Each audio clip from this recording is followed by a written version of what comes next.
everyone, it's me, C, back here with another video. Today, we are going to be doing a little questions and answers regarding XDiVE. So, thank you to everybody who did give me questions, and do not worry, everybody is anonymous for this, so I'm not going to be saying names or anything like that. So, if you're concerned about privacy, I am keeping everyone's names private for the sake of their own privacy. And, you know, I don't want to expose anybody on my channel or anything. So, before we do begin on the questions, if you like my content and want to see more, feel free to subscribe. I am doing one more video for sure on XDiVE in the coming days, so stay tuned for that if you are playing global version.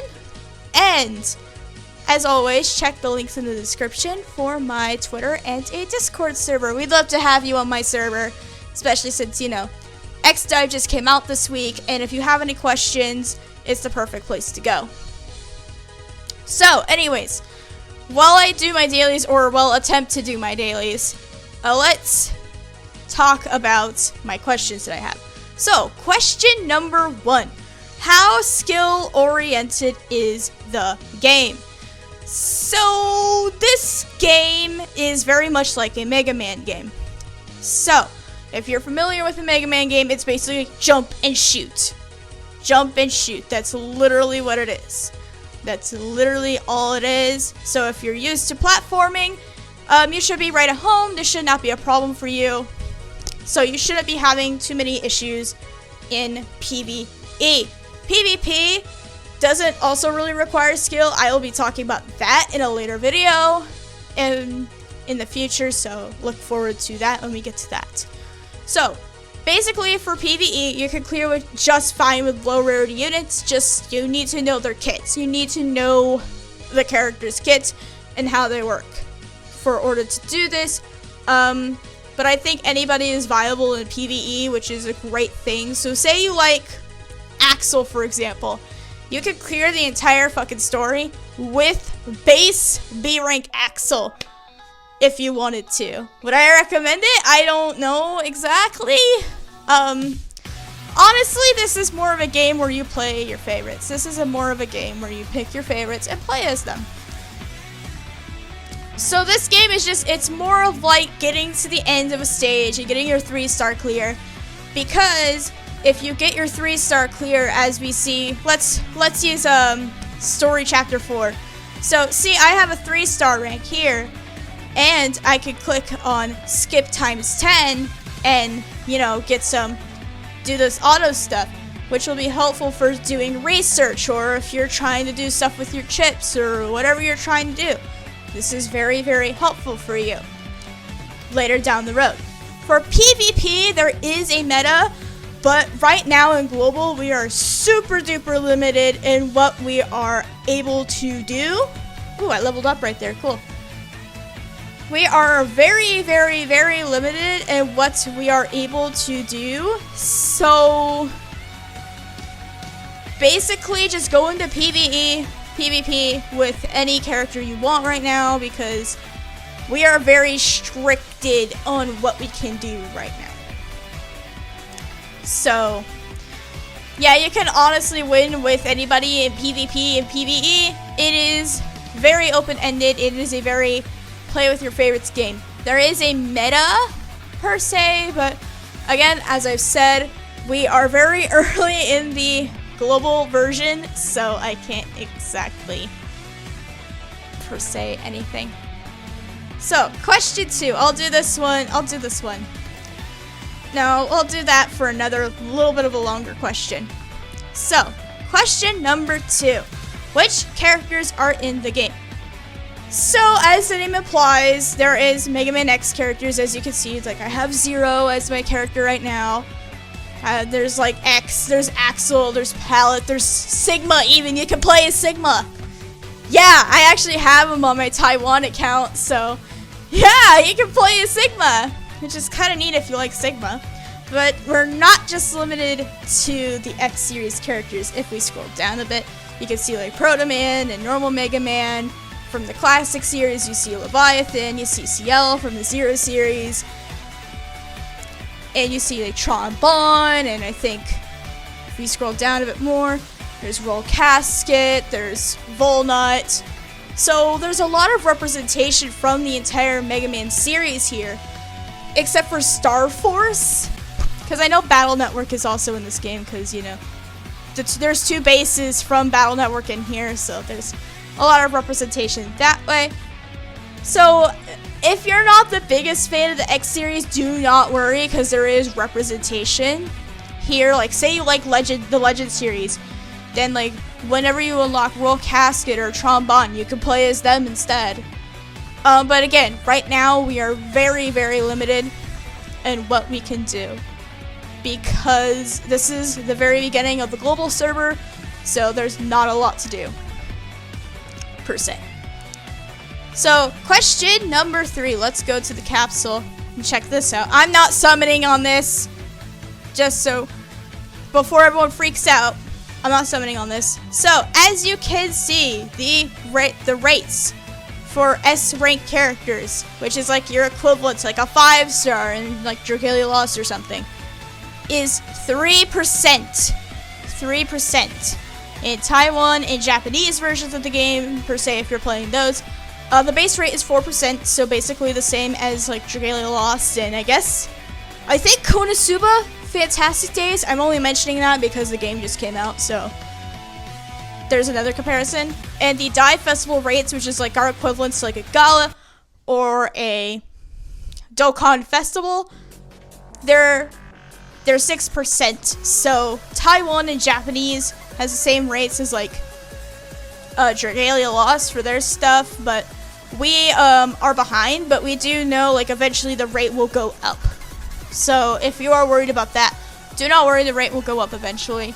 We do not know what the DiVE Festival rates for global are right now. I don't personally, but if anybody does know from like experience with the Taiwan server, please let me know in the comments. I'd totally love to hear that, because, well, I've done some research, and it's just like, it's kind of hard to do some research when things have changed and I can't go back in the past. So let me get a quick drink. Damn. Stay hydrated, folks. I know. I said that in my last video. Question number 4. Didn't Swimsuit's I cannot speak. Didn't Swimsuit Roll's outfit get changed? Yes, it did in the Taiwan and Japanese versions. I think her original outfit is in here. Let me find it. So this is her original outfit, because for some reason in English we still have the original outfit, but I will be posting a picture right now showcasing the changed outfit. The reason why this was changed is because of age rating changes over in Asia per se. And the sort of swimsuit Roll is wearing, which is like a school swimsuit, it is akin to a fetish.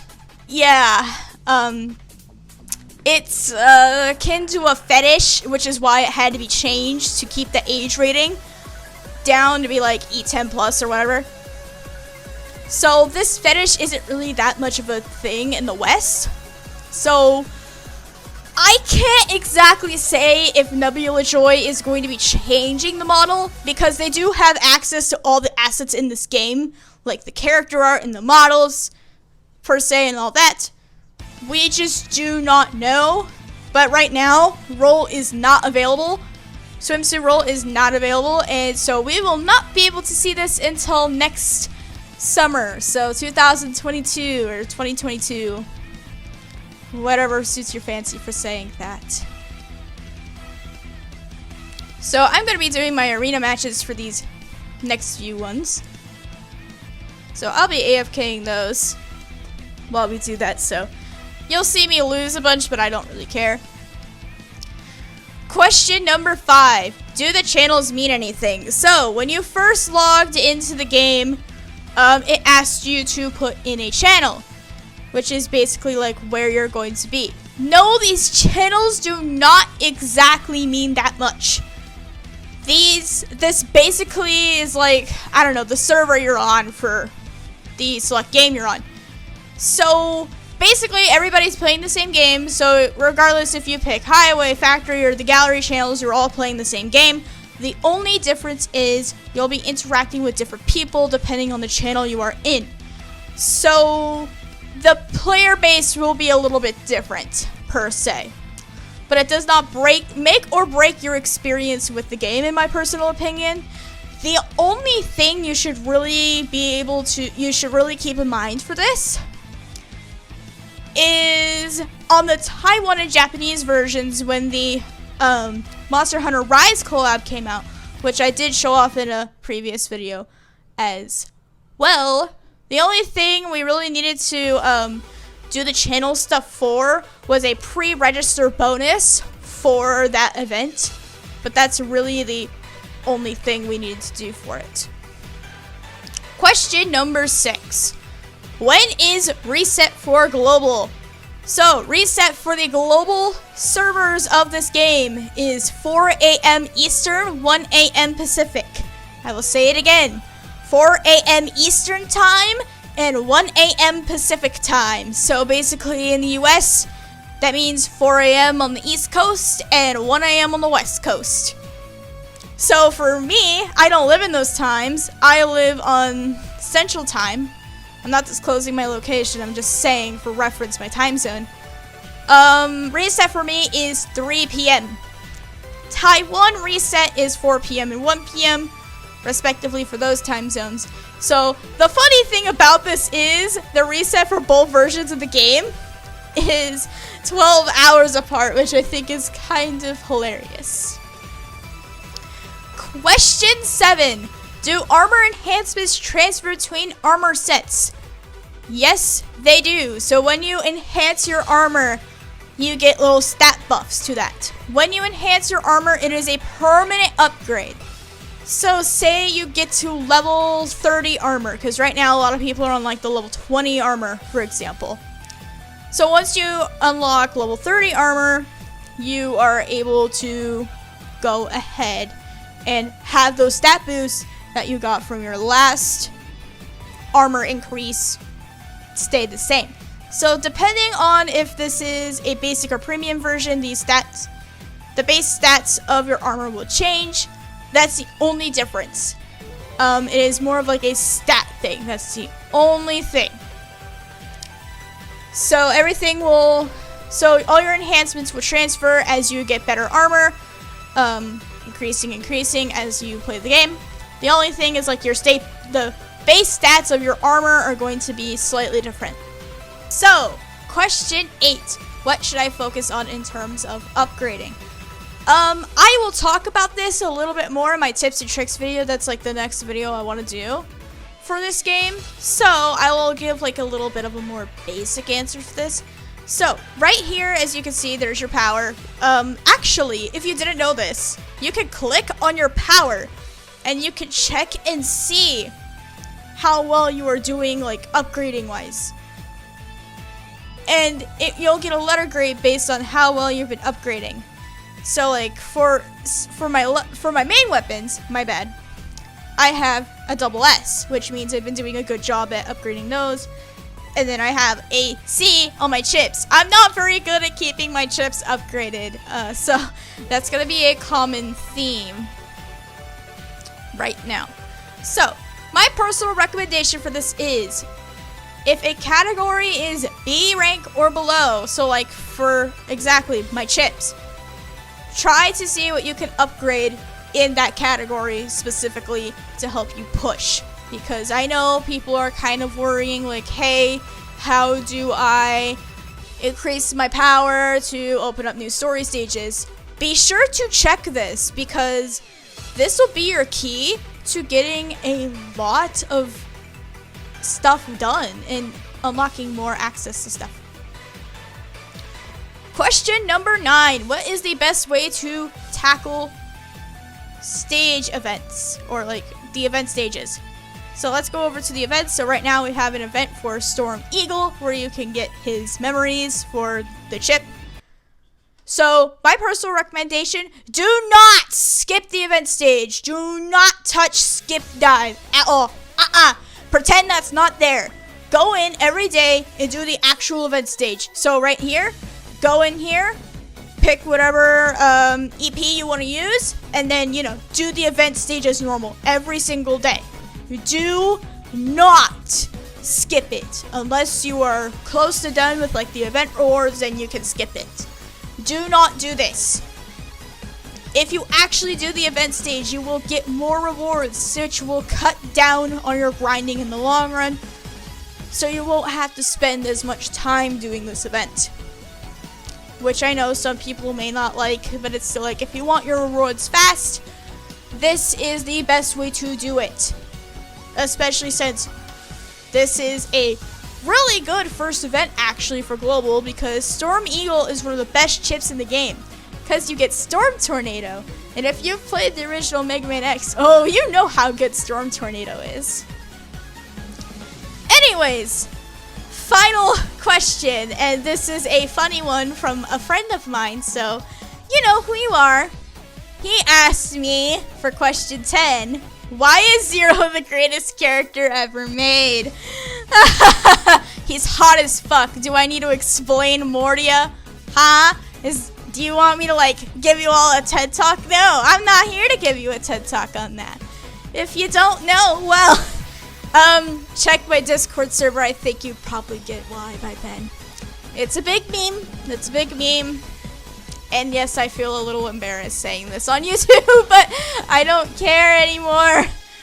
I've long gone past the point where I care about not being cringe on the internet.